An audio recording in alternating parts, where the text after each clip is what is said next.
ఆ మహాశివరాత్రి మాఘమాసంలో వచ్చేటటువంటి కృష్ణపక్షంలో అర్ధరాత్రి వేళటికి చతుర్దశి పరివ్యాప్తమైతే దాన్ని మహాశివరాత్రి అని పిలుస్తారు. మాఘమాసంలో వచ్చినటువంటి కృష్ణపక్ష చతుర్దశి అర్ధరాత్రి వేళ పరమశివుడు లింగాకారంగా ఆవిర్భవించాడు. అది ఎంత పెద్ద లింగము అంటే యజుర్వేదం దాని గురించి మాట్లాడింది.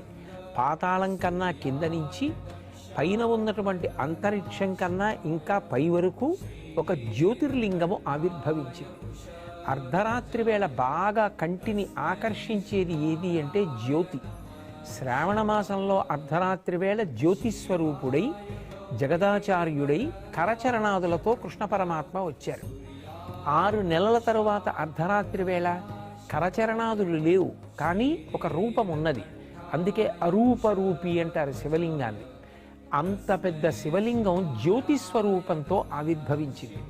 అంత పెద్ద జ్యోతిస్వరూపమైనటువంటి జ్యోతిర్లింగం కనుక అది అజ్ఞానపు చీకట్లు పోగొడుతుంది.